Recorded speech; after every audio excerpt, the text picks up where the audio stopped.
Maka okey.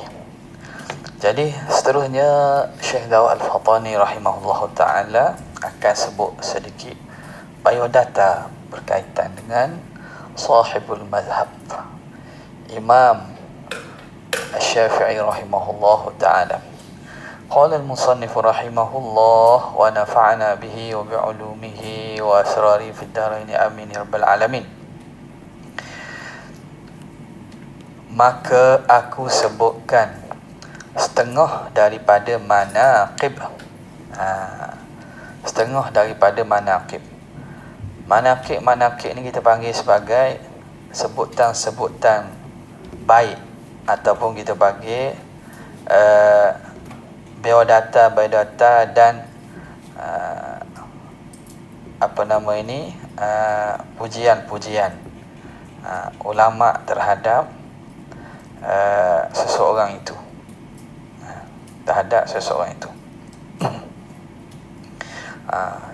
Manaqib dia jamak daripada manqabah.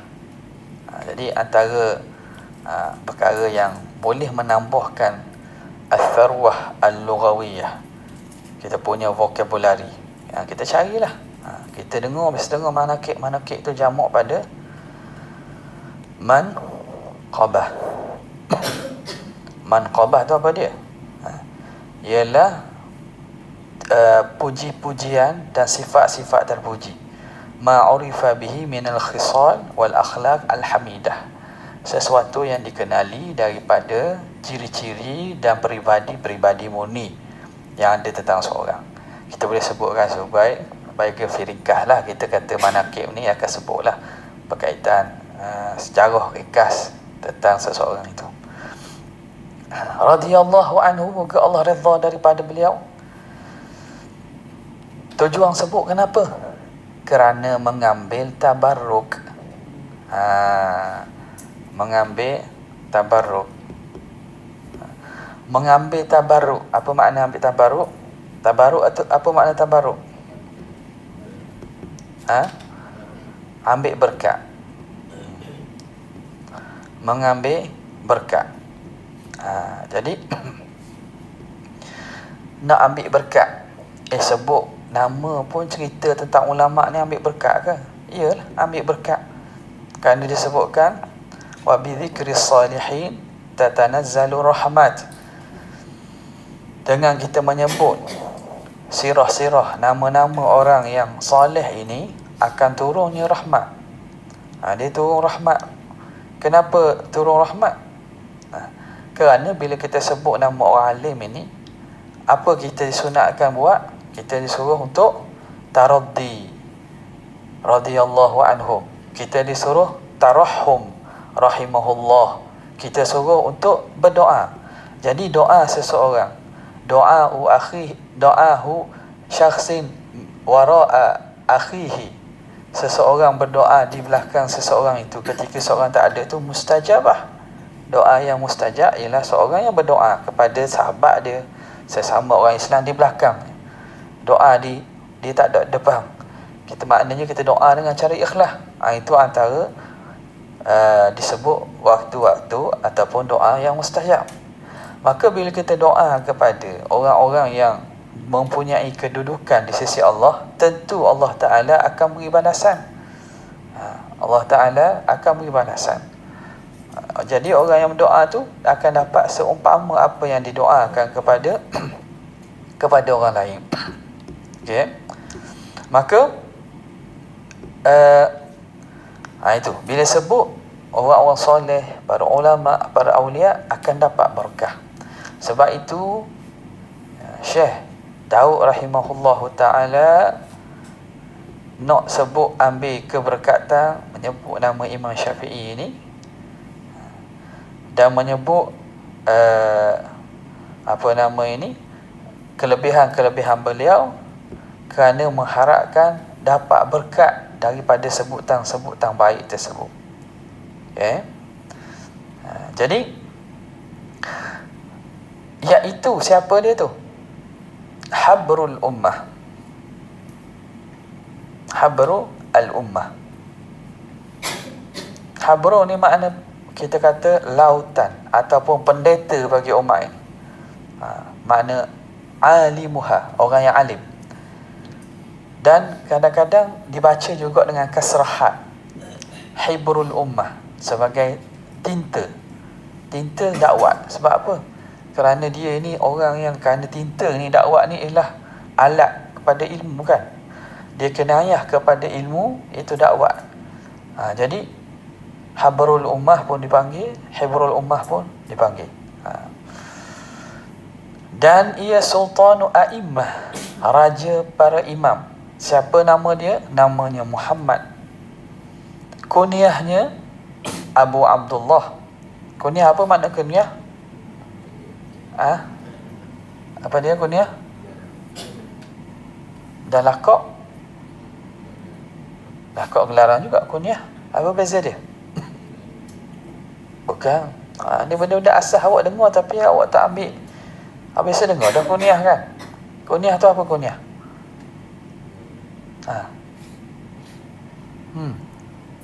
Kunyah apa kunyah? Tak ada sebelum ni tanya, Ustaz, mana makna kunyah?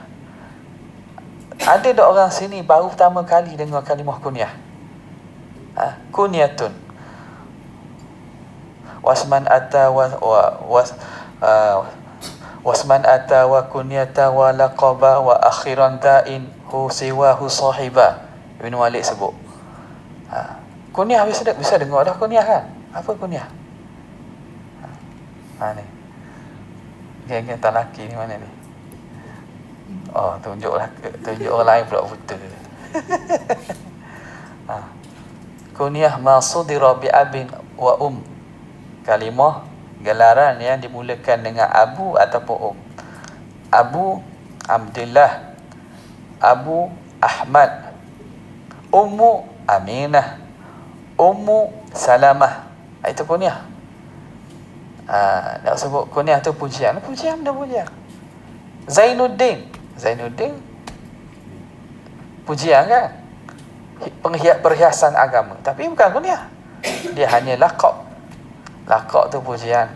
Ma yush'iru bi dhammin aw madhin. Kalimah yang memberi makna satu pujian atau satu kejian. Laqab. Okey. Jadi kita jadi orang yang partikular tentang sesuatu. Kalimah tu kita kena ambil. Bukan sekadar kita tahu gelaran aku. Gelaran banyak. Yang Tiong Agung. Gelaran enggak tu? Apa lagi? Yang mak berhormat. Gelaran enggak?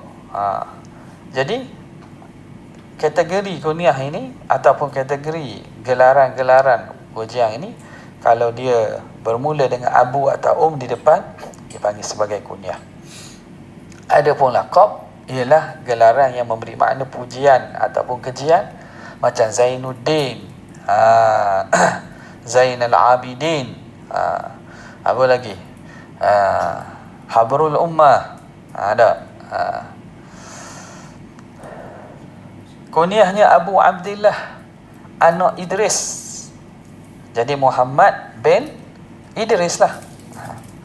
Anak Abbas, anak Uthman, anak Syafi', anak Sa'ib, anak Ubaid, anak Abdul Yazid, anak Hashim, anak Muttalib, anak Abdul Manaf, nenek. Nenek ni moyang Nabi SAW. Jadi dia bertemu dekat mana? Bertemu kat mana? Apa nama ni? Imam Syafi'i bertemu kat mana ni dengan Nabi?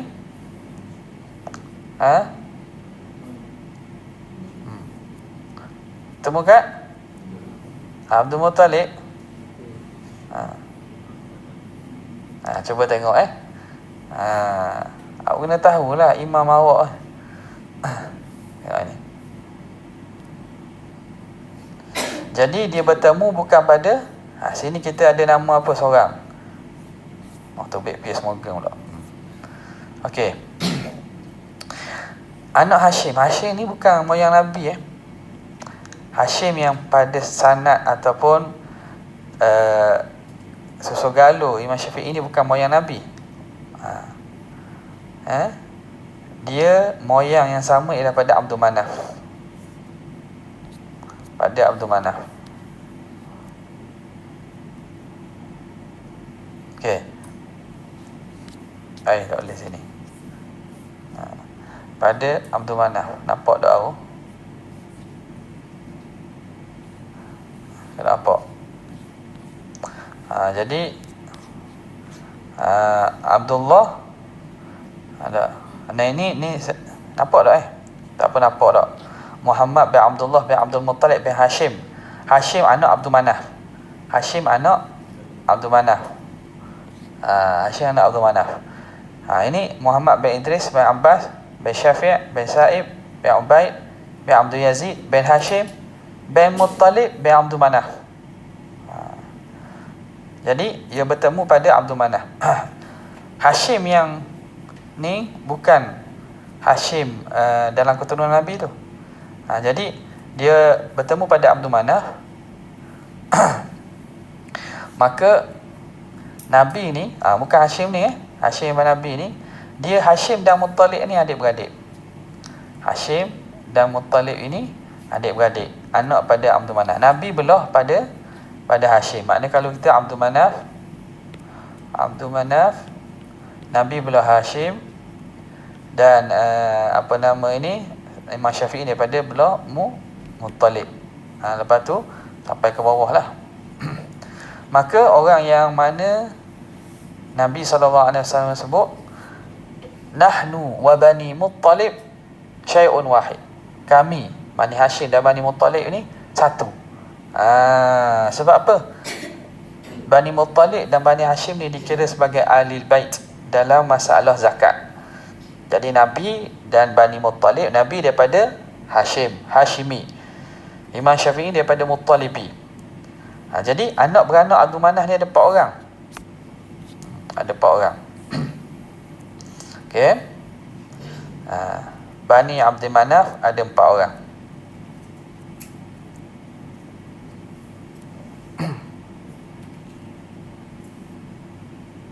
Okey. Ada 4 orang ni. Nampak tak? Warna hitam Abdul Syam, Hashim, Muttalib, Naufal. Jadi daripada 4 orang anak lelaki ni lah, anak lelaki daripada Abdul Manaf ni, yang menyokong Nabi pada zaman susah daripada awal ialah Bani Muttalib je. Sebab tu Nabi kata, kami Bani Hashim dan Bani Muttalib ni satu. Mereka ini mendapat kemuliaan, dikira ahli bait Nabi SAW. Dalam bab zakat, dalam mazhab Syafi'i, mereka inilah bila sebut diharamkan memakan zakat oleh ahli bait, merujuk kepada Bani Hashim dan juga Bani Muttalib. Abdul Syam dengan Naufal ni, mereka inilah yang memusuhi Nabi, yang duk perang dengan Nabi, Abu Jahalnya, tak? Ialah daripada belah nenek keturunan belah Abdul Syam dengan Naufal ni. Yang ni lah yang Quraisy, yang di kalangan Quraisy yang tentang Nabi dah daripada ni lah. Daripada Abdul Syam dan juga Naufal. Boleh jadi awak biar ada ambil masa untuk belajar sirah supaya kita dapat lalui seluruh perjalanan hidup Nabi daripada awal sampai akhir. Kitab sirah banyak, yang ringkas ada, yang sederhana ringkas ada, yang panjang pun ada. Kurang-kurang kita tahu kehidupan Nabi macam mana, fasa-fasa kehidupan. Kalau kita lebih mendalam lagi, kita rasa dekat dengan Rasulullah bila kita tahu tentang cara hidup Nabi. Jadi ambil masa lah belajar. Ada benda yang tidak diajar dalam kelas, ambil masa belajar di luar. Kalau awak nak tengok rakaman lekat pun dah ada dah, siap dah rakaman tahzib sirah. Tengok tak? Dalam Tafakuh Fidi saya ada buat dah tahzib sirah Nabawi. Kitab dia letak tebal lah. Okey. Okey. Mana dia kata sini, anak Abdul Manaf, dan inilah nasabnya yang amat besar, mulia, agung, seperti kata qil, nasabun ka'anna alaihi min syamsid duha nuran wa min falakis sabahi amuda ma fihi illa sayyidun min sayyidin hazal makarima wat tuqa wal jud wujuda nasabun, satu nasab, ka'anna alaihi min syamsid duha, seumpama terang matahari waktu duha, nuran bercahaya, wa min falaqis sabahi amuda, daripada cahaya falak subuh yang terbit menegak, ma fihi, tidak ada dalam nasab itu, illa sayyidun min sayyidi, kecuali tu apa nama ni, ketua, orang yang mulia daripada orang yang mulia, hazal makarima, mendapat segala kemuliaan, wattuqa, ketakwaan, wal juda, dan kemurahan. Jadi ini pujianlah pengarang kepada nasab yang mana nasab Nabi jugalah, nasab Nabi. Nasabnya dia terjemahlah tu. Nasabnya adalah atasnya pada matahari duhar nurnya, dan daripada pecah, pecah, terjemah pecah falak tu, falak ni, falak lah cahaya. Kenapa cahaya falak tu dinamakan falak? Daripada falaqa ni makna pecah, kerana gelap yang malam didatang dengan cahaya yang terang memecahi kegelapan malam. Innallaha falikul habbi wan nawa, sesungguhnya Allah lah yang memecahkan biji-bijian dan juga benih-benih. Okey. Jadi tu dia terjemah pecah. Tapi fahamlah makna pecah subuh, makna fajar subuh tingginya, tiada padanya melainkan penghulu anak penghulu yang mencapai akan perangai yang mulia, makarimah, akhlak yang mulia, dan takut, ketakwaan, dan murah, juda, sifat pemurah. Dan Syafi'i itu anak Sa'ib. Imam Syafi'i kan ni? Syafi'i itu anak Sa'ib, iaitu yang dibangsakan kepadanya Syafi'i. Jadi Syafi'i dibangsa kepada moyang yang keberapa tu? Muhammad bin Idris ayah, datuknya Abbas, moyangnya Osman, ayah pada moyangnya tu Syafi'i. Itu dibangsakan padanya Syafi'i radhiyallahu ta'ala anhu. Kenapa tak bahasakan Imam Asy-Syafi'i Muhammad bin Idris Al-Idrisi? Apa tak namakan Idrisi ataupun Abbas? Sebab nasab ni kadang-kadang nisbah ni kalau ramai orang guna dah, jadi macam mana kita nak dapat perbezaan? Ada kadang-kadang ada dalam keturunan tu seorang yang mana yang terkenal, maka disebahkan dia kepada orang tu, bukan ayah dia. Faham tak? Disebahkan kepada orang itu, bukan ayahnya. Orang dok bunyi, kenapa Muhammad bin Abdul Wahab dia, yang nisbah mazhab Wahabi dipanggil mazhab bin Wahabi, bukan mazhab Muhammadi. Muhammad bin Abdul Wahab, kenapa dinisbah kepada ayah dia, tak nisbah kepada diri dia? Nama dia Muhammad, ayah dia Abdul Wahab. Kenapa mazhab Wahabi panggil Wahabi? Patut mazhab Muhammadi, sebab Muhammadi ni banyak orang, jadi bertukar. Apa yang membezakan? Jadi diambillah nama-nama yang mungkin dapat membezakan. Biasa dengar cakap itu, ada benda orang tu tak mengaji. Wahabi tak ada pelik pun, Wahabi. Nama Wahabi. Syafi'i bukan nama dia, itu daripada ayah kepada moyang dia. Tapi kenapa dinisbahkan mazhab Syafi'i? Kerana dikenali dan dia dengan kita panggil nisbah pada Syafi'i, ayah pada moyang dia.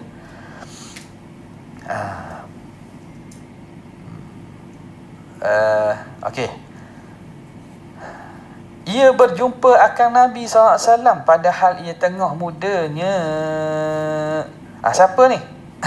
Siapa jumpa dengan Nabi ni? Syafi' ni.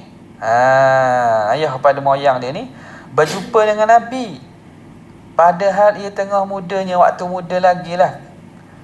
Makna waktu dia kita kata kecil, waktu dia masih muda, kecil, dia berjumpa dengan Nabi dan masuk Islam bapaknya Sa'ib pada hari perang Badar. Sekejap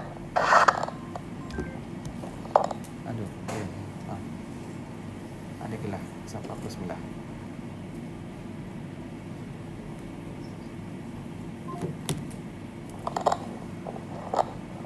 Jadi masuk ayah dia tu, ayah pada Syafiq ni, Sa'ib masuk Islam pada hari perang Badar. Dia masa tu kecil lagi. Maka bahawasanya ia mempunyai benda tu. Macam kata?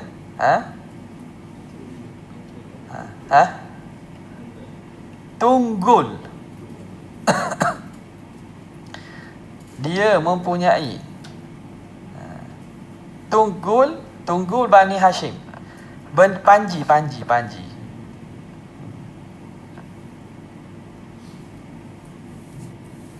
Jadi ayah dia ni kena tawang. Ayah dia ni perang. Perang masa perang Badar. Kalah. Ayah dia ni bawa tunggul ni kita panggil panji lah. Jadi dalam kaedah perang zaman dulu, awak pun tengok kan, kabilah-kabilah banyak ni ada panji dia. Dia ada bendera dia. Faham? Supaya apa? Supaya orang nak tuju tahu tempat je. Ini camp kita. Kita jangan serang ni, serang alik ni. Jadi mereka akan duduk di dalam kumpulan-kumpulan kabilah.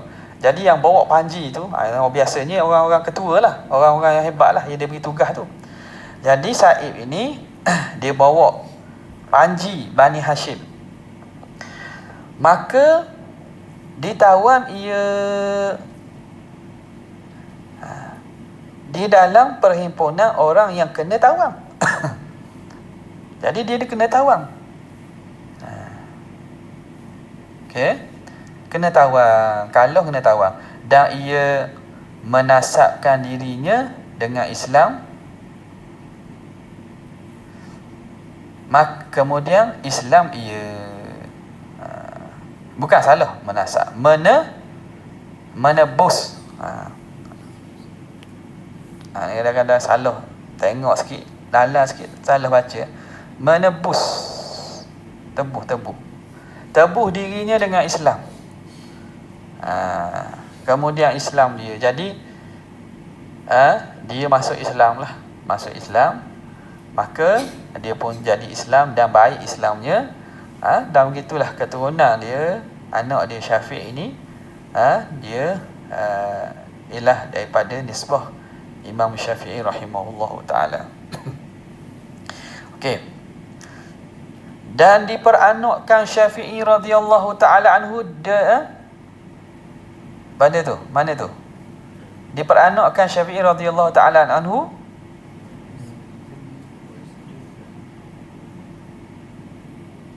mana? La'alla sawak ni di Ghazah lah, bukan dengar di. Diperanakkan Syafi'i di Ghazah. Ghazah tu Gaza ni. Palestin serang ni. Gaza. Itu tempat lahir Imam Syafi'i tu. Tempat lahir Imam Syafi'i, Muhammad bin Idris.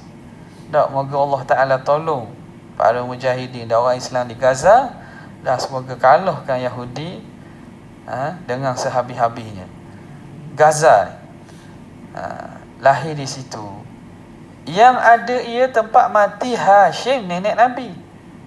Gaza juga dikatakan toki Nabi Hashim mati situ. Jadi orang Quraisy ni dia biasa berdagang, pergi ke Syam, pergi ke Yaman. Jadi kawasan-kawasan ni Syam ni, sekarang ni Syam ni kita ke Palestin, Syria, Jordan tu Syam lah kita kira, Lebanon. Di kawasan alik atas dekat dengan Laut Mediterranean, kawasan-kawasan sejuk, negara 4 musim tu. Maka Hashim tu dikatakan meninggal di situ. Okey. Gaza tu apa? Iaitu dusun. Dusun apa dia? Dusun apa dusun? Apa makna dusun? Apa makna dusun? Tanaman. Nak kata apa ni? Dusun pihak Syam apa dia? Kebun. Dia gini lah. Bahasa lama dusun ni makna tanah lah. Tanah. Tapi tanah yang subur. Dusun pihak Syam. Nak khabar apa? Lokasi Gaza ni di mana? Gaza ni duduk di tanah di negeri Syam. Syam tu luah. Pernah tengok tak peta Syam? Tarik je lah. Syam. Luah tak luah mana Syam? Biladus Syam.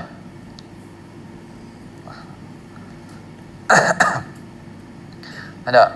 Jadi Gaza sini, nampak tak tu? Saya pointer ke mana? Tengok sini lah senang. Ni. Nampak? Palestin tu, bahagian laut kan Gaza, bahagian laut sepadan dengan Rafah Sina. Sina ni, bawah ni. Jadi daerah tu subur lah tu. Daerah Palestin, daerah subur. Lepas tu dia bagi dusun tu. Tanah di pihak Syam. Ni semua yang warna apa? Orang ni ialah dikira kawasan Syam. Okay. Kalau Syam sekarang ni sebut, biasanya orang sebut Damaskus. Damaskus panggil Syam juga. Tapi Syam pada peta kerajaan Islam tu merujuk kepada semua tadi. Di Syria, Lebanon, Jordan, apa nama lagi? Palestin. Dan kata kil di negeri Askalan. Askalan di Palestin juga. Dan kata kil di Mina pada tahun 100. Jadi kil tu banyak lah, tapi hak paling kuatnya di Gaza. Pada tahun 150 kemudian 150. Imam Syafi'i lahir 150. Tahun di mana matinya Imam siapa? Imam Abu Hanifah. Kemudian dibawa ke Mekah. Mak dia bawa ke Mekah. Padahal ia anak 2 tahun. Masa tu umur dia 2 tahun baru. Dan besar ia di Mekah. Membesar di Mekah. Dan menghafazkan Quran padahal ia anak 7 tahun. 7 tahun apa Quran dah? Kita apa Quran tak? Apa? Banyak mana se-Quran. Baca sikit. Qul huwallahu ahad. Darat 3.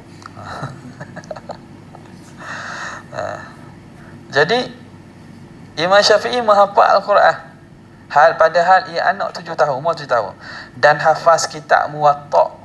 Kitab Muwatta', kita hadis Imam Malik ni karangan Imam Maliki, Imam Malik lah. Padahal ia anak 10 tahun. 10 tahun apa? Hadis dalam kitab Muwatta'. Dan Imam Syafi'i apa? Ada Bukhari? Imam Syafi'i apa Bukhari tak? Nak ada lagi. Tak? Mengapa apa Imam Malik tak apa Sahih Bukhari? Tak ada lagi. Jadi kita tahulah kronologi masa tu. Jadi pada zaman itu Muwatta' Imam Malik lah yang dianggap sebagai kitab hadis yang paling sahih selepas Quran, yang menghimpunkan perkataan Nabi SAW. Padahal ia anak 10 tahun dan mengaji ilmu fiqh atas Muslim anak Khalid. Nama guru ni apa dia? Muslim bin Khalid. Gelarannya Az-Zin. Lepas tu sebut. Ia mufti negeri Mekah Musyarrafah. Muslim bin Khalid ni, ni ingat nama-nama ni. Topik soalan periksa kan, tak boleh ingat, awak berat. Muslim bin Khalid, mufti Mekah, yang dikatakan dia dengan zinji. Zinji tu apa zinji? Burger zinja. Kita nak makan boykot. Zinji tu apa? Cari benda. Benda mana zinji? Negro. Kenapa dipanggil Az-Zinji? Kenapa? Sebab Agak ni sebab apa? Kulit putih. Negro mana ada kulit putih? Ini dia kita kena tahu bagaimana adat orang Arab atau bahasa orang Arab. Jadi kerana putihnya, Mungkin dia putih sangat lah. Saya tak tahulah dia albino ke apa. Saya tak tahulah. Jadi mungkin putih sangat. Orang gelo dia azinji yang gelap. Supaya nak ambil tafa'ul supaya tak putih. Jadi gelaran ni kadang-kadang dia gelo dengan lawang. Faham tak? Gelo dengan lawang. Orang pendek kita panggil panjang. Panjang. Apa lagi? Orang gelap kita panggil orang putih panggil mak hitam. Tapi jaranglah kita Melayu buat gitu. Tapi di dalam budaya Arab dia tu ada.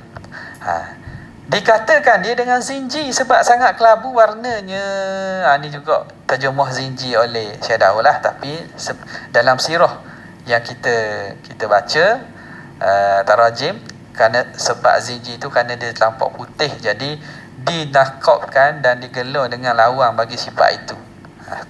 Okey. Jadi ambil perhatian lah ambil perhatian sini. Jadi sebab yang dalam kitab-kitab ulama, kerana bukan kerana sebab kelabu ni warna gelap lah. Tapi kerana sebab sangat putih.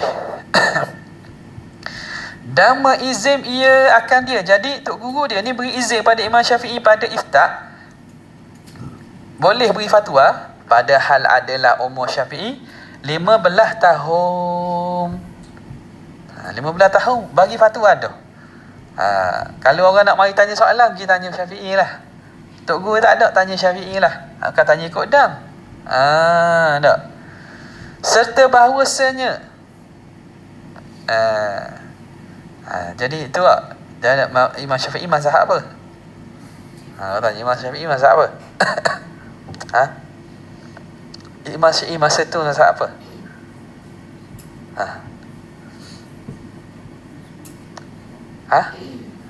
Mazhab Malik. Mazhab apa masa tu? Mazhab Syafi'i. Imam Syafi'i mazhab Syafi'i. Masa ketika dia dalam umur dia tu sedang belajar tu, dia mazhab apa? Dia ikut mazhab mana? Dia ikut mazhab guru je lah. Masa di Mekah gurunya Muslim bin Khalid. Mazhab guru dia lah. Mazhab dia sehingga terbina tu, dia telah melalui fasa pengajian dan kehidupan yang panjang tu. Fasa keilmuan yang panjang tu. Barulah maknanya establish kita kata mazhab Syafi'i. Bukan baru belajar habis degree dah buat mazhab sendiri. Ada nak jadi mujtahid pun ada. Tengok dok dalam FB. Ada nak jadi mujtahid, tapi orang tu tak sihat lah sikit. Saya tak tahu, lama dah dengar dia. Tahu dah apa? Siapa dia? Lepak tu aja sesat. Pak tu sadar tu. Muda-muda tua sikit pada awak lah. Nama apa dia tak ingat lah. Bukan geng-geng Pak Wahab ni, geng-geng lain ni. Tapi dia ada masalah mental sikit. Jadi mana tadi? Jadi dia beri iftar dah. Guru dia telah beri kebenaran untuk dia berfatwa dah. Kat mana sini ke? Tak ada lah. Okey. Kebenaran untuk berfatwa. Okey, dia baca Quran guna bacaan apa? Ni qiraat dia nak ni kan? Siapa ni? Siapa qiraat sini? Tak mengaku lah ke? Dia baca riwayat apa?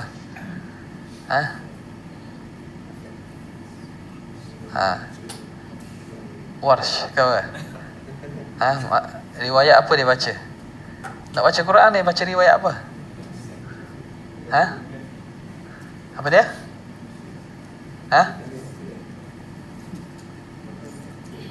Siapa cakap tadi? Riwayat apa?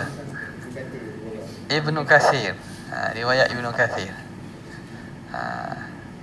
Riwayat Ibnu Katsir. Kalau guru saya kata gitulah kemungkinan besar Imam Syafi'i membaca riwayat Ibnu Katsir. Sebab itu dalam surah-surah khatam Start wadduha ke bawah, dia ada takbir. Takbir. Takbir tu tak ada dalam riwayat hafaz kita. Hafaz an Asim tidak ada takbir. Jadi kita yang membaca dengan riwayat Hafs an Asim pada wadduha ke bawah, tidak disunatkanlah pada riwayat itu untuk baca takbir, kerana tak ada takbir dalam riwayat tersebut. Tapi Imam Syafi'i baca sebab apa? Sebab beliau membaca pada dengan riwayat Ibnu Kathir. Jadi Mukathir memang pada wadduha ke bawah dia ada takbir. Takbir khatam tu dalam riwayat Ibnu Kathir. Okey. Itu melalui Tariq Syatibiyah lah Tariq Syatibiyah. Serta bahawasanya adalah kejadian ia yatim pada riba ibunya, lahir dalam keadaan anak yatim.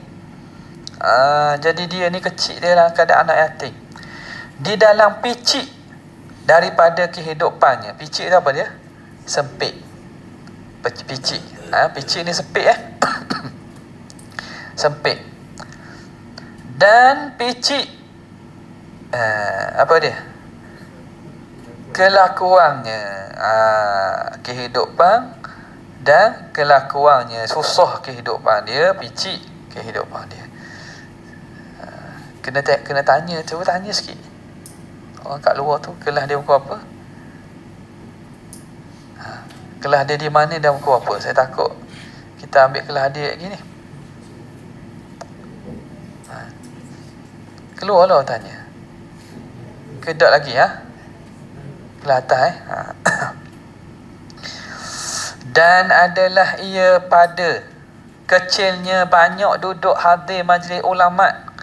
Kecil dia hadir majlis ulama' dan menyurat akan barang yang didapatnya pada tulang dan yang umpamanya. Jadi dia tulis pada mana? Pada tulang-tulang. Tak ada kepingan tulang ditulis situ. Sebab apa? Kertas tak ada. Nak cari alat untuk menulis tidak ada.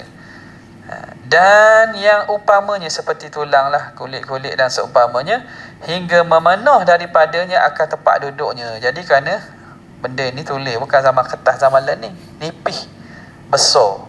Jadi tulis pada tulang ni menyebabkan penuh tempat duduk dia tu dengan tulisan-tulisan yang ditulis tadi.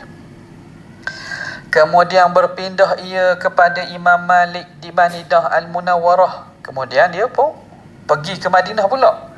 Dan melazim ia Syafi'i akan diikat Imam Malik. Dia mulazamah dengan Imam Malik. Satu masa, makna dia melazimi Imam Malik dalam tempoh satu masa. Satu masa tu makna beberapa tahun lah. Lamalah dia mulazamah dengan Imam Syafi'i. Dengan Imam Malik. Sebab itu kalau cara terbaik lah, kalau kita jumpa guru-guru yang kita yakin dengan ilmu dia dan ahli, mulazamah satu guru itu dengan pengajian yang istiqamah lebih baik daripada kita berpindah-pindah-pindah. Daripada berpindah-pindah-pindah. Tapi kalau ada masa kosong bukan tak boleh nak mengaji dengan orang lain, boleh. Tapi maknanya kalau kita mulazamah, contoh satu guru ni dia ada ilmu macam guru lain pun ada juga. Tak, dalam masa yang sama kelas tu bertembung. Contohnya dan seumpamanya. Jangan bukan kelas akademik ni, kelas akademik ni kena ikut jadual lah. Tapi mulazamah dengan satu guru biasa faedahnya lebih besar lah. Kebanyakan kita tengok orang yang mantap ilmu dia kadang-kadang tak mengaji dengan banyak guru pun, tapi dia mulazamah. Dalam tempoh masa dia mulazamah guru ni. Jadi dia akan dapat. Berbanding orang sekejap ke sini, kejap ke sini, kejap ke sini, kejap ke sini, kejap sini. Daklah main ngaji dengan dia. Dak kelakar ustaz ni. Ustaz ni dak kelakar, pergi ustaz lain pula. Dak ustaz ni. Slow cakap. Nak semangat pula. Pergi ustaz ni pula. Lepas tu dak lah ngaji fiqh lah. Puas dah ngaji sirah pula. Lepas tu ngaji tafsir pula. Ngaji jadi dak fokus. Jadi ilmu kita tak boleh nak bina. Jadi buat rumah. Awak nak letak batu-batu, kena susun rapat. Susun biar kuat setepak dulu. Ni tu letak batu rasa sini. Nak jadi rumah mana? Jadi sifat ilmunya berdasarkan pengalaman-pengalaman orang mengaji, gitulah. Jadi mulazamah dia dengan Imam Malik. Okey. Ada orang saya sekarang ni banyak guru, ambil ijazah, ambil berkat, ambil ni. Dia pun tulis dalam senarai biografi dia. Saya mengaji dengan 150 orang guru. Tapi berapa lama ngaji? Hak ni 2 jam. Hak ni setengah jam. Hak ni jumpa dekat RNR. Betul. Ijazah sama gitu. Jadi dok sama dengan orang yang mulazamah. Okey.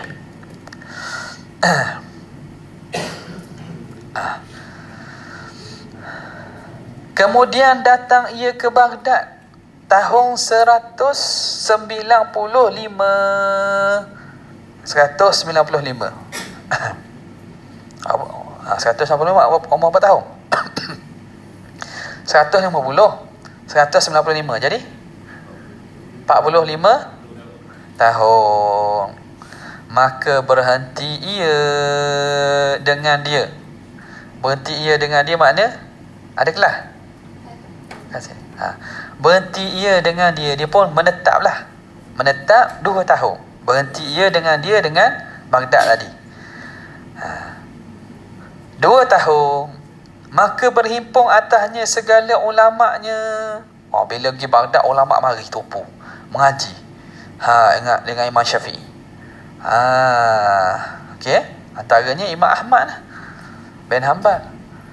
Di Baghdad tu. Dia tulis kat sini. Dia mari tu dia mendapatkan ilmu ar-ra'yu, madrasatul ra'yu daripada siapa? Muhammad bin Hasan Asy-Syaibani. Muhammad bin Hasan ni siapa dia? Muhammad bin Hasan Asy-Syaibani. Muhammad bin Al-Hasan Asy-Syaibani. Muhammad bin Hasan Asy-Syaibani ni ialah murid kepada Abu Hanifah. Sebab dia dah sempat dengan Abu Hanifah, dia pergi kepada murid Abu Hanifah pula. Makna Imam Syafi'i orang yang mengintegrasi ilmu akli dengan nasi. Ilmu akli, ar-ra'yi dan juga nasi. Ilmu nas dia ambil daripada Imam Malik. Al-athar, al-hadis. Ilmu ra'i, ilmu berkaitan dengan akal akli, kias dan seumpamanya, dia ambil daripada madrasah Imam Abu Hanifah, daripada murid dia Muhammad bin Hasan Asy-Syaibani. Itu lebihnya mazhab Syafi'i ni, dia menggabungkan antara kedua-dua tu. Yang sebelum itu kita dapati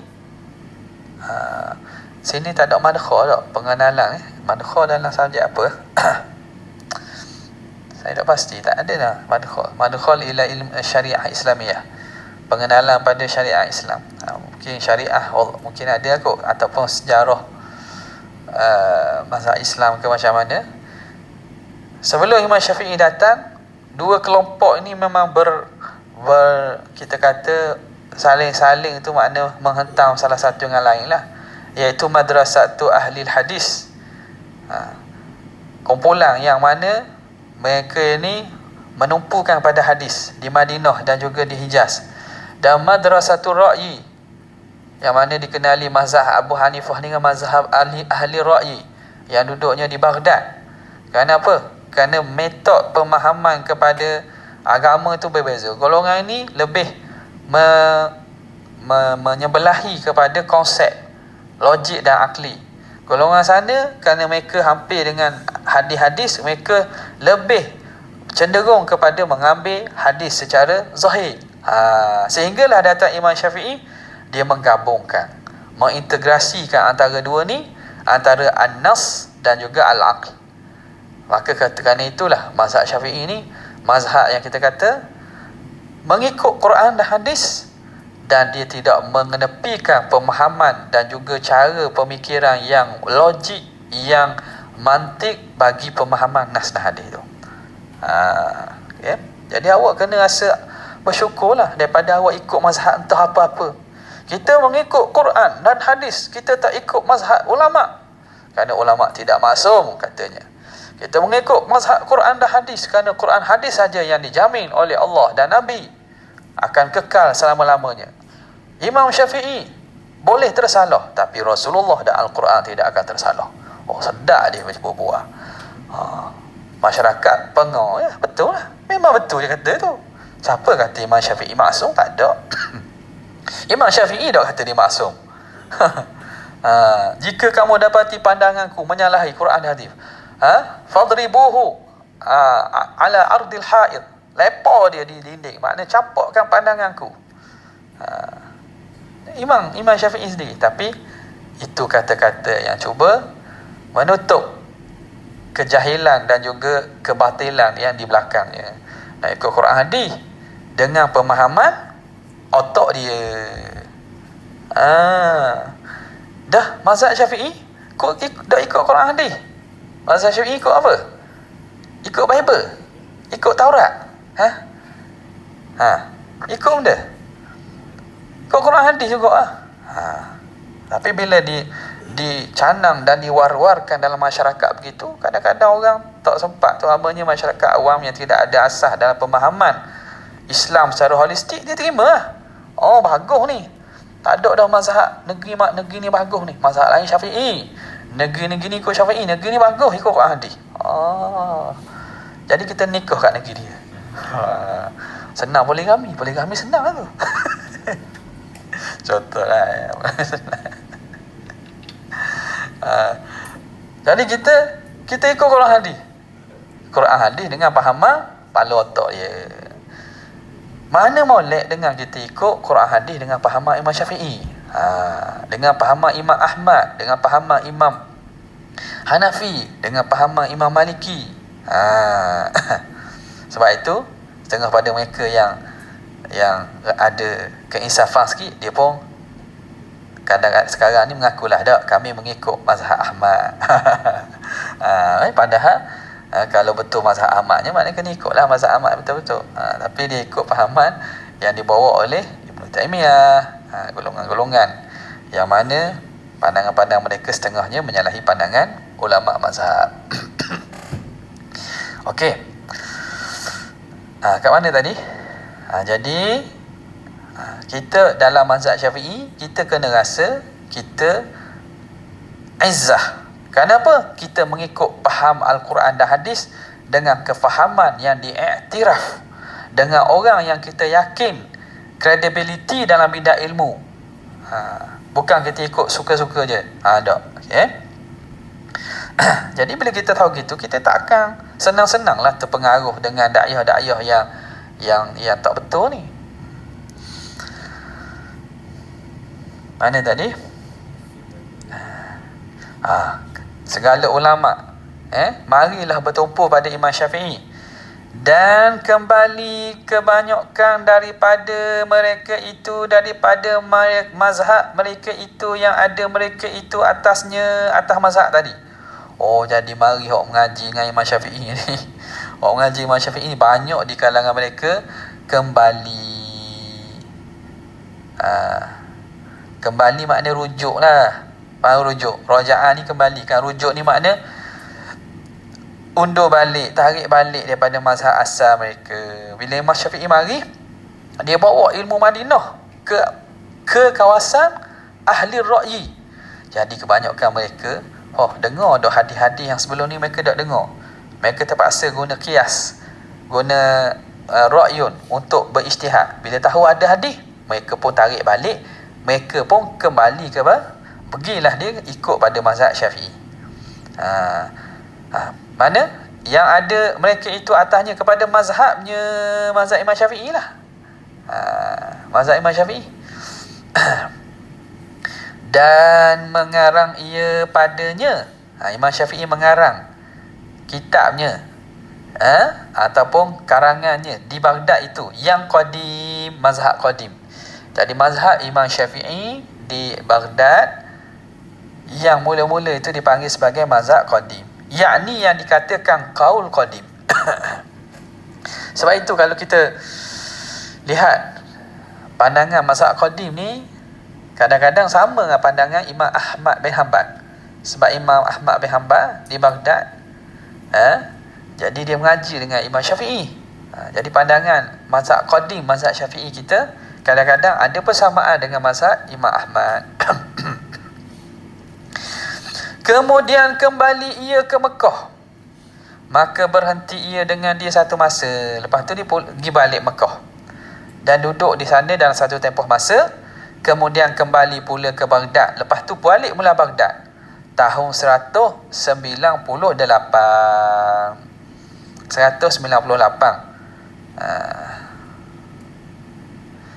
Maka berhenti ia sebulan. Duduk di sini dah lama sebulan. Kemudian keluar ia pergi ke Mesir. Katanya di sini berlaku mihnah khalqul Quran.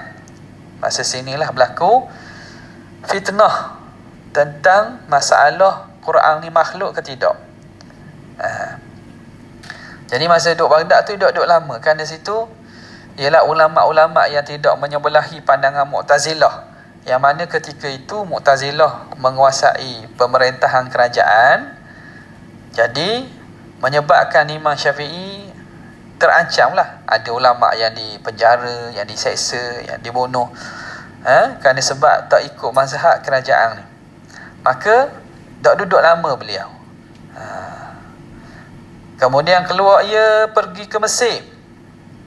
Dan sentiasa ia di Mesir menaburkan bagi ilmu, melazimkan bagi istighal pada jamiknya. Istighal makna sibuk.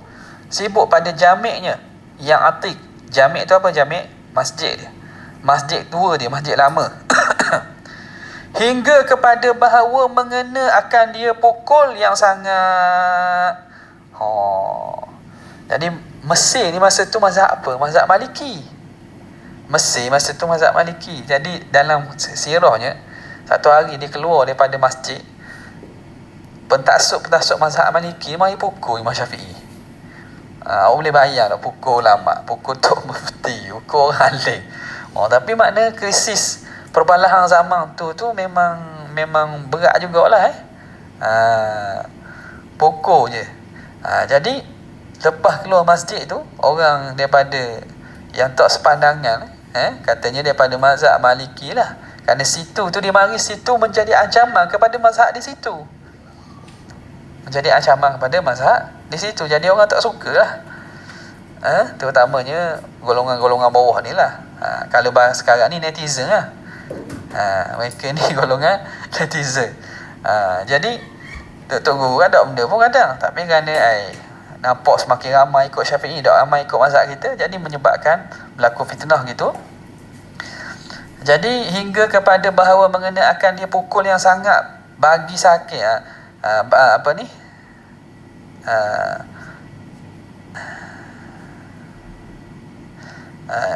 Kepada bahawa mengena ia dengan dia pukul yang sangat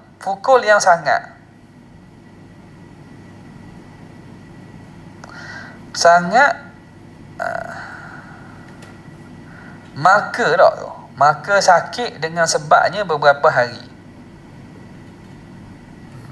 Bagi sakit mana maka lah jadi kitab-kitab ni, kalau tu kata banyak kitab-kitab tu lah, kita perlu ditahqiqkan semula lah ni. Wallahu alam lah. La'alla as-sawab ni bagi ni makna maka sakit dengan sebab dia. Ada orang tengok dah. Tengok dalam kitab ni dah dibaca ni. Dalam YouTube pun ada rakaman dia oleh Tok Guru Belah Petani dan seumpamanya. Tengoklah kalimah ni apa yang sesuai sini. Makna tu faham lah. Maka sakit dengan sebabnya beberapa hari. Jadi dengan sebab pukulan tu dia sakit beberapa hari, barang yang dikata orang kata, diceritakan bahawa dia sakit beberapa hari, kemudian maka berpindah ia kepada rahmatullahi ta'ala. Lepas tu meninggal dia. Okey. Itu dia punya ceritanya. Secara ringkas lah tu. Awak nak tengok panjangnya, boleh tengoklah dalam kitab-kitab manaqib, kitab-kitab tarikh.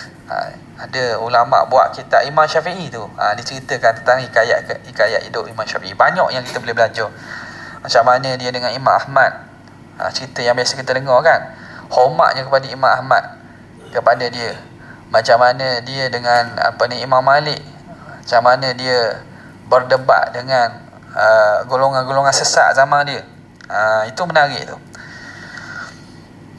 Kalau rasa malas baca, dengar YouTube. Tapi membaca ni bagus masa usia-usia muda ni bacalah. Gunakan mata untuk melihat kitab. Sebab sampai satu masa mata awak tidak jadi selesa melihat kitab.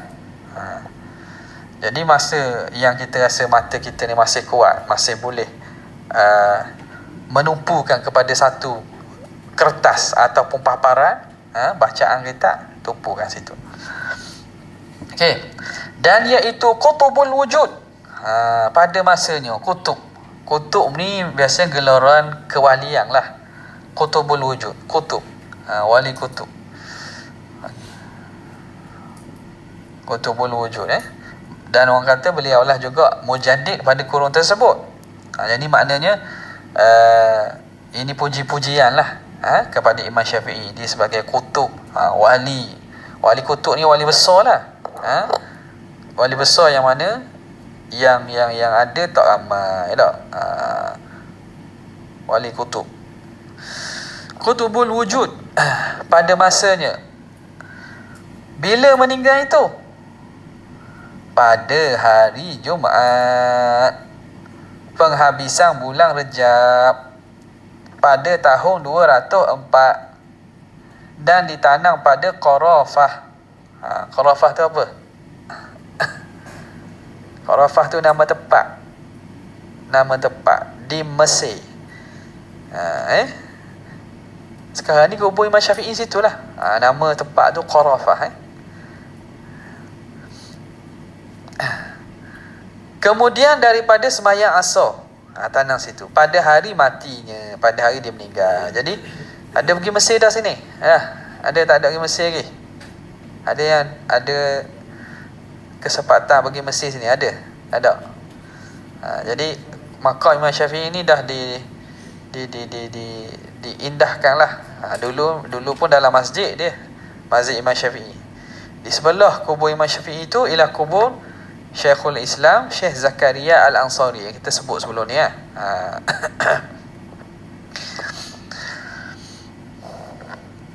Okey. Dan bertaburan ilmunya pada segala negeri. Ilmu dia meluas. Ilmu Imam Syafi'i ni bertaburan, meluas pada segala negeri, dan didahulukan atas segala a'immah pada khilafnya dan muafakatnya. Maknanya orang dahulukan pandangan Imam Syafi'i ni. Kalau ada khilaf dengan mazhab lain, orang akan dahulukan. Maknanya Imam Syafi'i ni selalu dia sebut pandangan dia, sama ada pada khilaf atau muafakat. Contoh mazhab lain kata pandangan ni begini. Muafiqan li Syafi'i, menyamai dengan mazhab Syafi'i. Pandangan mazhab ni gini. Mukhalifan li Syafi'i, menyalahi Imam Syafi'i. Jadi makna bila seseorang itu pandangannya dijadikan sebagai sandaran, sama ada menyalahi atau menyamai, maknanya orang itu ada nilai. Tapi kalau macam kita, pandangan kita ada orang nilai. Fatwa kata gini, menyalahi pandangan Pangan Putera. Menyalahi pandangan apa ni? Menyalahi pandangan Aminah contohnya. Menyalahi pandangan ni tak ada orang, sebab kita tidak dipandang. Tapi bila orang itu dipandang, maka pandangan yang disebut sama ada menyalahi atau muafakat. Maka bahawasanya ia pertama orang yang mengeluarkan pada ilmu usul fiqh. Ini yang jasa ataupun yang mana kita boleh kata orang iktiraf dia sebagai orang yang menghimpunkan ataupun kita kata menyusun ilmu usul fiqh. Menyusun ilmu usul fiqh. Yang mula-mula susun usul fiqh tu, kefahaman tu dah ada. Kefahaman tu dah ada, tetapi ilmu sebagai susunan ilmu tu, orang pertama yang susun ialah Imam Asy-Syafi'i. Dalam kitab apa? Kitab dia, nama dia Ar-Risalah. Kitab Ar-Risalah nama dia. Okey.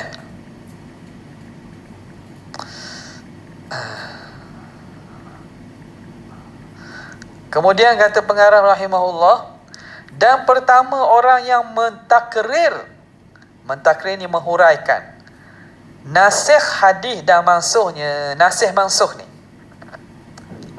dia yang pertama mengatakan bahawa hadis ni ada menasahkan hadis yang lain, ada hadis ni ternasah kerana ini, kerana ayat Quran ni. Jadi dia juga ni perbahasan dalam bincangan usul fiqh juga. Dan pertama orang yang mengarangkan pada beberapa bab yang banyak, dan banyaklah. Makna ilmu-ilmu yang sebelum ni tak ada. Dia cuba keluarkan menjadikan satu ilmu.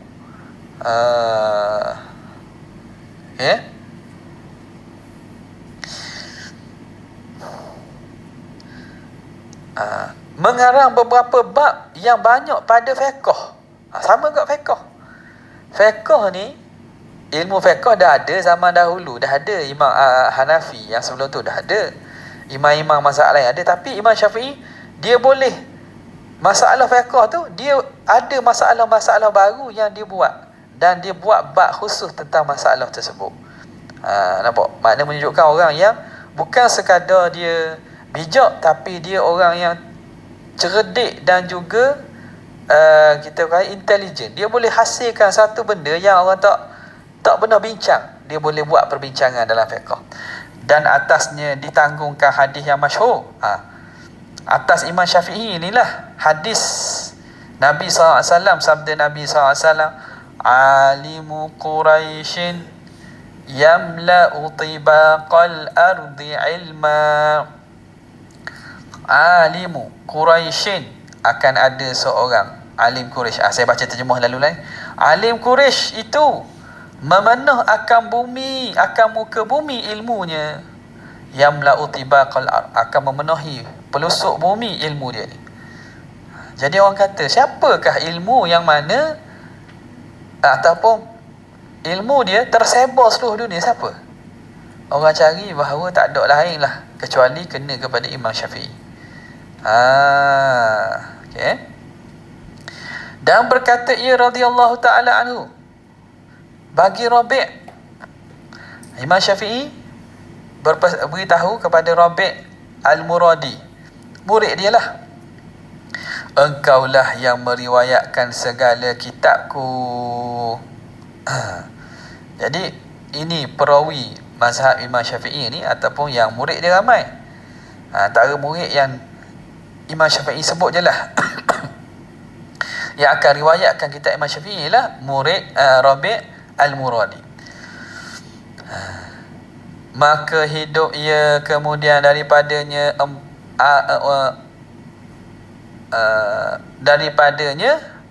umpama hampir 70 tahun.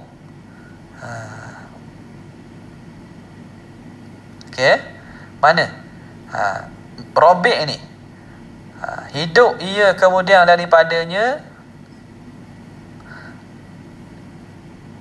hampir 70 tahun,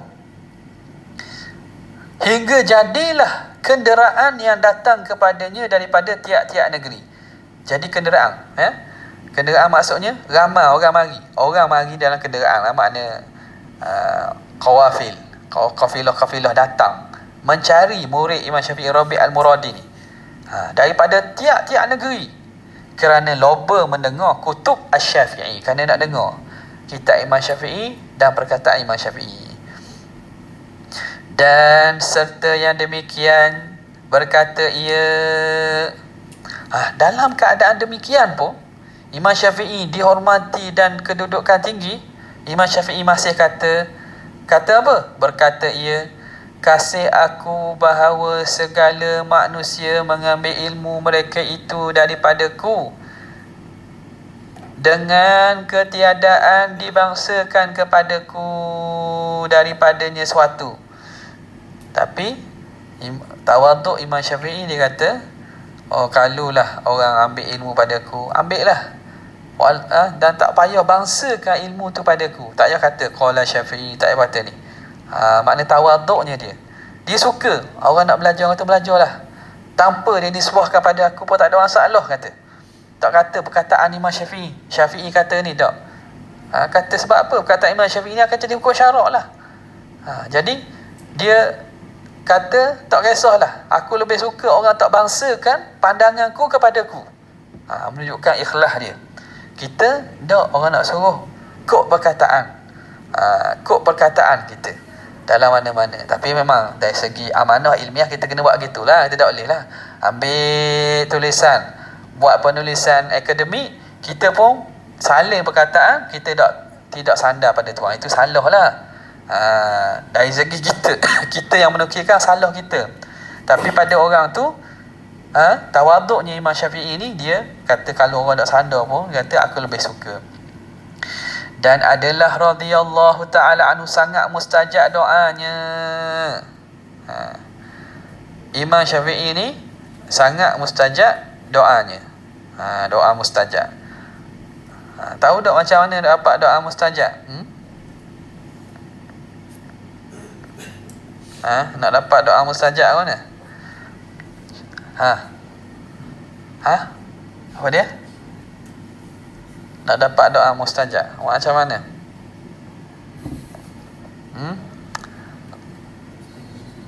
Apa dia? Macam mana dapat doa mustajab? Syekh.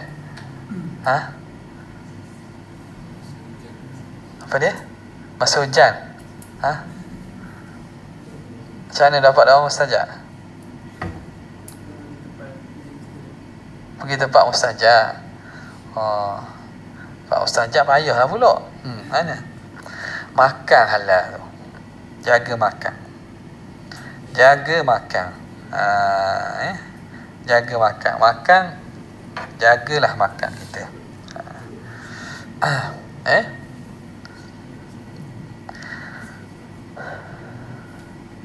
Dan setengah daripada katanya, setengah daripada perkataan Imam Syafi'i rahimahullahu ta'ala, amattu matami'i fa'arahtu nafsi fa inna nafsa ma tami'at tahun. Boleh tak tu? Amattu matami'i fa'arahtu nafsi fa inna nafsa ma tami'at tahun. Ahyaitul qunu'a wa kana mayyita. Tanda bagi tu. Kak suruh baca kan ikut dang. Salah. Awak ingat salah betul kan? Salah lah baca tu. Fa fi ihya'ihi 'irdun. Fa fi ihya'ihi 'irdi masunu. Idza tama'un yahullu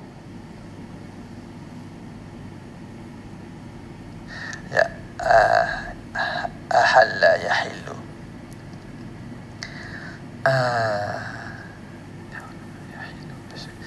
yahillu halla yahillu. Idza tama'un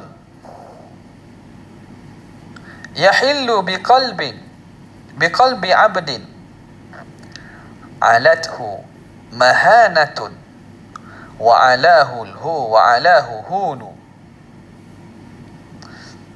Apa kata dia? Amattu matami'i. Saya terjemah hak saya dululah. Kita baca hak Tuan Syekh pula sebut. Amattu matami'i fa arahtu nafsi. Aku matikan sifat keinginanku, ketamakan keinginanku. Fa arahtu nafsi, maka aku dapat rehatkan diriku. Fa inna nafsa ma tami'at tahunu, kerana diriku ataupun nafsu itu apabila dia berasa tamak, dia itu ada keinginan, dia tamak, tahunu, dia akan jadi hina. Wa ahyaitul qunu'ah, aku hidupkan perasaan qanaah. Wa kana mayyitan, dan adalah dia itu telah telah mati perasaan itu, aku hidupkan balik. Fa fi ihya'ihi 'irdi masunu, pada menghidupkan sifat qanaah itu maruahku terjaga. Idza tama'un yahillu biqalbi 'abdin,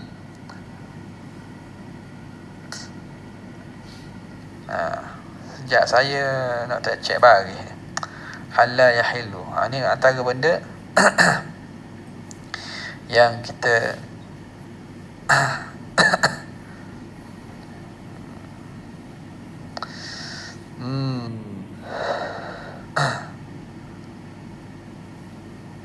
yahullu.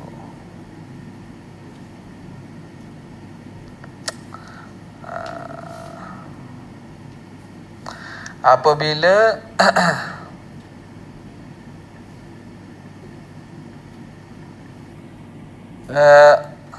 tama'un, perasaan tamak itu, apabila perasaan tamak itu, okey, halla, halla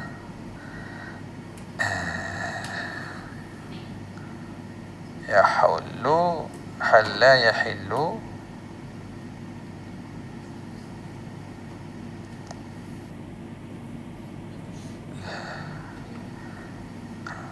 yahullu fi makanin, yahullu fi makanin, halla yahullu, halla yahullu fi makan, yahillu fi makanin halal. Okay.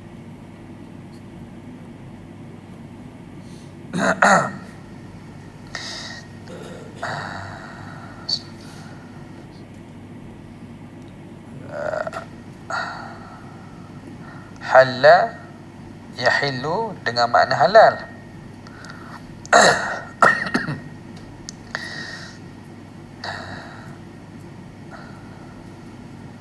Okey. Halla yahullu hululan, yahullu dengan makna nazala, mendiami, menduduki. Yahullu hululan, ya, yahullu, halla yahullu. Apabila sifat tamak itu mendiami dalam hati seorang hamba, alathu mahanatun, akan ditinggikan oleh kehinaan, akan dikuasai oleh kehinaan, wa alahu hunu, dan akan dinaiki oleh kehinaan. Apabila ada sifat tamak, dalam perkataan lain, ulama menyebut al-abdu hurrun, al-hurru abdun in tami' wal hurru abdun in qana' faqna' wala tatma' fala yashinu siwa tama'. Al-abdu hurrun in qani', seorang hamba itu ialah orang yang merdeka kalau dia bersifat dengan qanaah. Wal hurru abdun in tami', dan seorang yang merdeka itu dia hamba kalau dia tamak. Dia tamak. Tamak ni tamak. Tahu makna tamak? Bukan penyanyi tamak tu. Tak ada tamak penyanyi ya. Tak ada dah zaman-zaman tu. Tamak ni makna sifat haloba. Dia kejar dunia, makna dia hamba dunia. Dia kejar Bitcoin, dia hamba Bitcoin. Dia kejar sel, dia hamba sel. Dia kejar kereta, dia hamba kereta. Dia mencari-cari. Faqna' wala tatma', hendaklah kamu qanaah, jangan kamu ada perasaan tamak. Fama yashinu siwa tamak, kerana tidak ada keburukan yang buruk sebagaimana buruknya sifat tamak. Oh, boleh tamak ni macam-macam lah. Orang sanggup buat macam perkara kerana nak mencapai dan memenuhi keinginan dia. Ya? Mana dia kata? Aku matikan tomokku, maka senang aku daripada diriku. Fa'arah tu nafsi. Kalau kita tak ada sifat tamak, senang.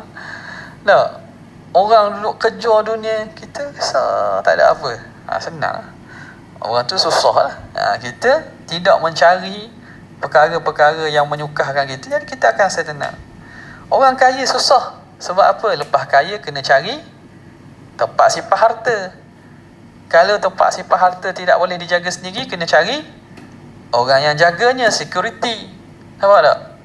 Kalau security pun tak boleh nak ada, kena minta orang lain jaga. Minta orang lain jaga, kalau bimbang dia buat hilang atau tak amanah, kena cari insurans atas pinjaman, atas duit. Jadi banyak benda. Kalau tak ada duit, orang tak ada harta, ada orang tengok curi? Ada orang tengok. Masuk tu bit mula. Tak, pencuri masuk rumah. Masuk rumah. Rumah tok guru, rumah apa ni? Orang soleh. Masuk. Tengok TV 50 inci tak ada. Sofa lama. Ada nak curi. Isah situlah balik. Nampak tak? Okey. Mana? Diriku. Maka bahawasanya nafsu barang yang ditamakkan hina ia. Nafsu kalau dia perasa tamak, dia akan jadi hina. Dan aku hidupkan qanaah, dan ada ia mati. Aku hidupkan kembali sifat qanaah, yang mana dia itu asalnya mati. Jadi makna apa? Qanaah ini kita kena pupuk, kita kena ajar bersifat qanaah. Dia qanaah tak mari begitu je. Kita kena ajar. Maka pada hidupkan dia itu kemaluanku terpelihara. Irdi. Kemaluanku, makna maruahku lah. Kerana tamak apabila masuk dengan hati seorang hamba, dia masuk dalam hati seorang hamba, meninggikan dia hinanya dan menyatakan dia kehinaan. Jadi hina orang kalau ada sifat tamak. Ya?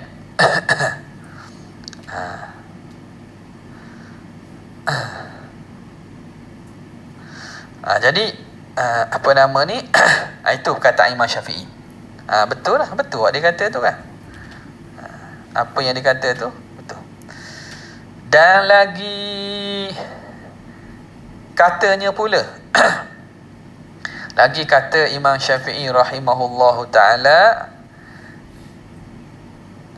ma hakka jildaka mithlu dhufrik, ma hakka jildaka mithlu dhufrik, fatawalli anta jami'a amrik, fatawalli anta jami'a amrik, wa idha qasadta lihajatin faqsud limu'tarifin biqadrik. Pendek dia kata, ma hakka jildaka mithlu dhufrik, tiada yang dapat menggaru kulitmu seperti kukumu. Betul tak? Kalau kita kata benda yang paling sedap garu lah benda. Garu kuku lah. Garu kuku sedap lah. Nak tidur kata. Kalau kalau dok garu tu tak boleh nak tidur. Jadi tidak ada yang dapat menggaru kulitmu seperti kukumu. Fatawalli anta jami'a amrik, hendaklah kamu mengurus urusan kamu kesemuanya. Wa idza qasadta li hajatin, kalau kamu inginkan pada apa-apa perkara hajat, faqsud li mu'tarifin bi qadri, carilah orang yang mengetahui kadar dan kedudukan kamu. Kalau kamu nak buat sesuatu, nak ada hajat, cari orang yang tahu kedudukan kamu, yang kenal kamu. Jangan cari orang tak kenal kamu. Kamu tak akan dapat hajat kamu daripada dia. Tiada yang menggaru-garu akan kulit engkau umpama kuku engkau, maka perintah akan olehmu akan segala pekerjaan engkau. Fatawalli anta jami' amr, makna kamu uruslah urusan kamu sendiri. Jangan suruh kau orang. Suruh kau orang, kadang orang tak boleh harap. Kita biar urus perkara kita sendiri. Dan apabila menyehaja faksud tu, qasdun niat, menyehaja engkau bagi hajat, maknanya kita nak melaksanakan apa-apa hajat, maka sengaja olehmu bagi orang yang mengaku dengan qadar engkau. Kita cari orang yang kenal kita, yang tahu kedudukan kita. Kalau kita pergi orang tak kenal kita, orang tak layan kita, kita tak dapat hajat. Awak siapa? Kita tahu orang, kita ni pelajar, ataupun kita ni ada hubungan dengan orang tu, ada hubungan silaturahim ke apa kan, kaum kerabat apa. Jadi orang kenal kedudukan kita, orang tu senanglah untuk kita boleh hajat. Kalau kita tak ada apa, nobody, kita ni tak ada orang yang dikenali, nak dapat hajat benda dia payah. Sebab tu Imam Syafi'i kata, fatawalli anta jami'a amrak. Kamu uruskan urusan kamu sendiri. Itu sifat, kita kata, tidak bergantung kepada orang lain itu. Tak bergantung kepada orang lain. Okey, kita nak habiskan sikit lagi. Tiada yang baca dah dia. Maka adalah umpamanya daripada perkataan pada syair dan nasar. Dan adalah umpamanya daripada perkataan pada syair. Syair ni nazam lah kalimah-kalimah yang susun secara ada qafiyah dan juga ada aruknya. Dan nasar ni, nuthara ni ialah kalimah yang bukan syair, ayat biasa. Dan kelebihannya dan kemurahannya, kelebihan Imam Syafi'i, kemurahan Imam Syafi'i, dan nasabnya dan perangainya akhlak, tiada didapat menghinggakan dia. Tak ada orang boleh bilang, orang ulama puji dia. Manaqib Imam Syafi'i banyak. Ada orang puji. Kita orang nak puji dengan dia, tak ada sebab nak puji. Tak jumpa cari sifat nak puji. Malah satu hal dah, sifat nak keji dia. Radhiyallahu ta'ala anhu ardahu wa ja'ala jannata munqalabahu wa ma'wahu. Moga Tuhan jadikan syurga itu tempat kembalinya, tempat dia istirahat dan berada dia. Okey. Jadi dia suruh kita berdikari.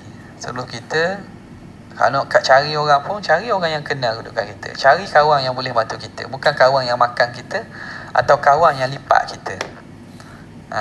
Tak? Kawan yang lipat kita. Jadi ada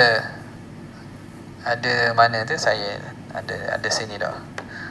Kat Aceh tu ada seorang kanak-kanak yang mana dia umur 7 tahun masa berlaku tsunami di Aceh. Umur 7 tahun. Habis keluarga dia mati. Duduk selas tinggal ni seorang lah.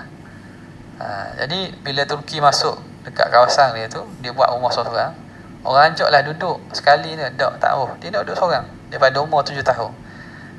Dia berdikari lah, tapi ada orang bantu lah. Tapi maknanya dia berdikari sampailah sekarang pun. Maknanya dia duduk seorang, budak lelaki. Sekarang ni umur mungkin 20 tahun lebih lah. Sekarang ni 20 tahun lah kiranya 20 tahun lebih lah. Kerana tahun depan ni berlaku tsunami tahun apa 2004. 2040 maknanya cukup 20 tahun lah. Cukup 20 tahun. Jadi dia duduk sendiri. Orang anjuk kata tak, saya nak berdikari sendiri. Jadi kita orang pergi lawatan baru ni, tengah petang tu kat maghrib tu, dia naik motor, dia jaga lembu, dia halau jaga lembu bagi orang kampung lah. Okey. Kalau kita orang Melayu ni mungkin maknanya lemah, orang kita lemah sikit dalam bab ni tak.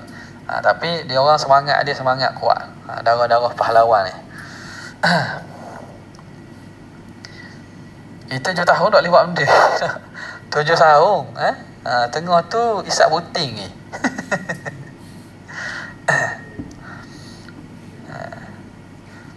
Okey, mana tadi? Dan aku namakan terjemah ini. Dia kata terjemah. Sebab banyakkan daripada masalah fiqh dia ambil daripada kitab Arab. Kitab Arab yang kita sebut sebelum ni lah. Aku namakan terjemah ini Bughyatat Tullabi. Bughyatu pun boleh. Aku namakan Bughyatut Tullab li muridi ma'rifatil ahkami bis-shawab. Biar tahu nama kita. Pernah tak ada soalan periksa namakan kitab silibus subjek ini serta pengarangnya? Ada tak? Ada? Subjek apa? Al-Quran. Boleh jawab tak? Ada orang tak jawab? Al-Quran ada? Siapa lagi pernah terima soalan gitu? Tak ada? Tak ada terima soalan gitu? Subjek-subjek sebelum ni? Ada pensyarah tanya, apakah kitab yang anda pelajari bagi subjek ini? Namakannya serta pengarang. Tak tahu. Maknanya mari kelas tu sekadar mari je lah, ambil kedatangan. Maknanya dia tak ada passion, keinginan dan juga rasa nak bersungguhnya. Kitab apa dia belajar. Maknanya tak ada nak ilmu lah. Bughyah at-tullab, keinginan penuntut-penuntut bagi limuridi, ataupun kita panggil apa, matlamat ataupun tepat, apa yang diinginkan bagi penuntut-penuntut, bagi orang yang ingin mengetahui hukum-hukum dengan benar. Dan kepada Allah i'timadku. Allah sahaja aku i'timad.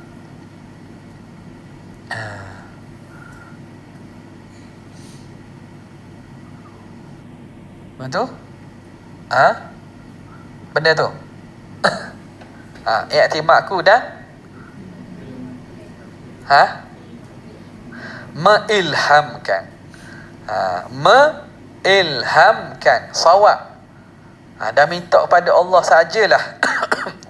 Kita minta Allah mengilhamkan yang betul dan memberi taufik bagi barang yang dapat aku menghasilkan idah keterangan bahasa Arab. Bahasa Arab idah tu menghasilkan penerangan bagi maksud. Supaya aku dapat sampaikan maksud sebenar tu, penerangan sebenar, dan memudahkan dia. Dan minta Tuhan lah memudahkan dia. Maka bahawasanya ia tempat harap Allah lah. Bahawasanya ia Tuhan tu tempat harap, tempat pengharapan segala orang yang mengharapkan. Dan ialah yang mengkhabarkan dengan pecah hati du'afa dan masakin. Mana? Allah Ta'ala ialah yang mengkhabarkan pecah hati du'afa dan masakin. Benda nak khabar tu. Ini nak merujuk kepada pecah hati. Dia kata bahawasanya ia, Allah itu tempat harap bagi orang yang mengharapkan, dan ialah mengkhabarkan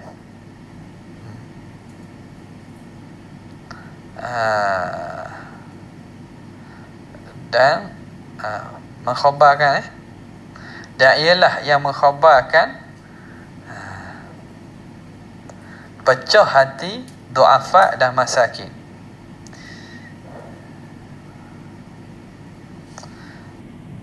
Ia tempat harap bagi orang yang mengharapkan, dan ialah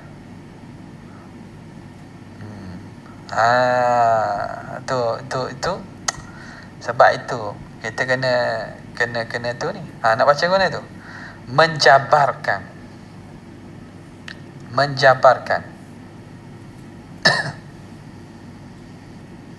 Menjabarkan. Jadi cetakan tu kita kena dobit sikit.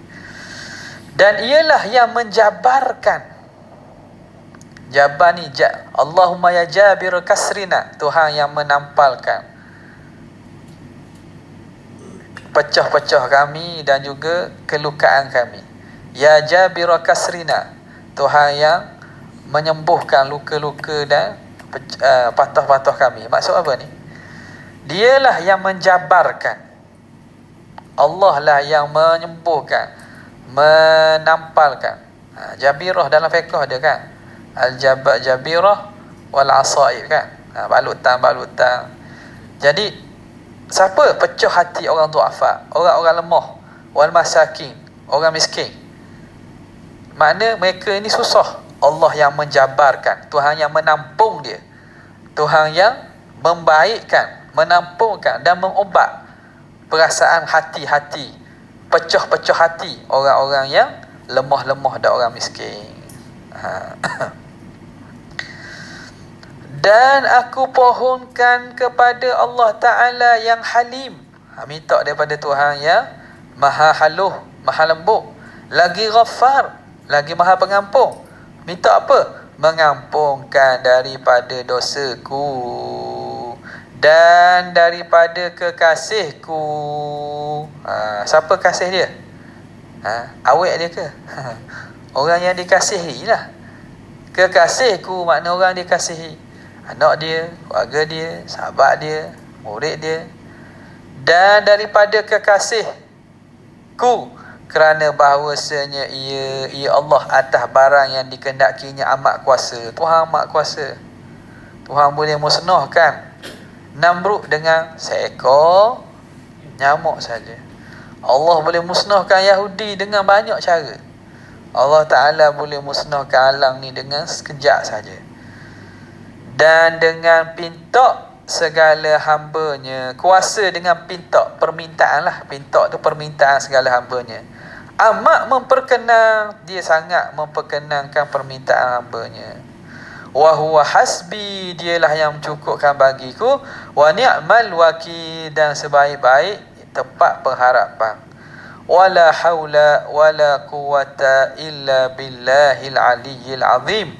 Dan tiada daya upaya kecuali Allah yang maha tinggi lagi maha agung.